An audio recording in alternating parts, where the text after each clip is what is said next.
सरकार जीत के आती है, इंडिया लाइन जीतेगी तो हिंदुओं से जजिया कर वसूला जाएगा। मैं समझती हूँ जब जब ये चुनाव आते हैं तो इस तरह की भाषा इन लोग की बदलती है और ये एक डिवाइसिव पॉलिटिक्स खेलना चाह रहे हैं। लेकिन आज जहाँ रोजगार नहीं है तो किसी के पास रोजगार नहीं है, आज जहाँ महंगाई नहीं है तो किसी के पास महंगाई नहीं है, अगर किसानों को एमएसपी नहीं मिल पा रहा है तो किसी को एमएसपी नहीं मिल पा रहा है। तो ये चुनाव बदलाव परिवर्तन का चुनाव है और इसमें सभी वर्ग और सभी समाज के लोग परिवर्तन की इच्छा रख रहे हैं और इस बार परिवर्तन होकर रहेगा। मैम, कांग्रेस जिस तरीके से आपके साथ है और बड़ी पार्टी है, लेकिन उसके नेता जब अमेठी से रायबरेली जाते हैं तो पीएम मोदी खुद हमला कर रहे हैं कि डरो मत, भागो मत।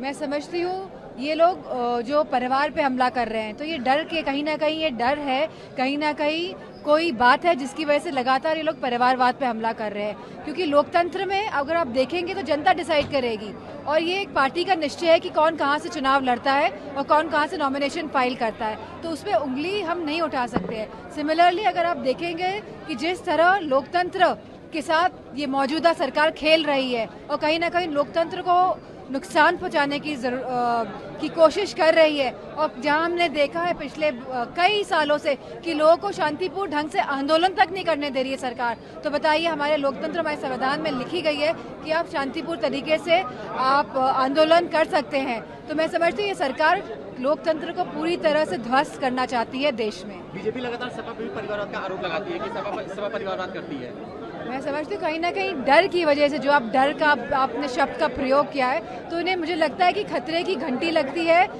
परिवार, क्योंकि जहाँ ये खुद सभी परिवारों के साथ सभी प्रदेशों में गठबंधन करके सरकार में रह चुके हैं, चाहे वो कश्मीर हो जहां उन्होंने महबूबा मुफ्ती जी के साथ गठबंधन किया, जहां सुखबीर जी के साथ गठबंधन किया पंजाब में, जहां उन्होंने अभी राज ठाकरे और अजीत पवार जी के साथ गठबंधन किया है, जहां आंध्र प्रदेश में उन्होंने नायडू साहब के साथ गठबंधन किया है। तो मैं समझती हूँ कि जिन लोगों को अपने खुद का परिवारवाद नजर नहीं आता है वो दोगुली बातें ना करें। एक आखिरी सवाल मैम, योगी जी कहते हैं कि हम राम को लाए थे, हम कृष्ण को लाएंगे और वो सिर्फ रियासत टैक्स लाएंगे।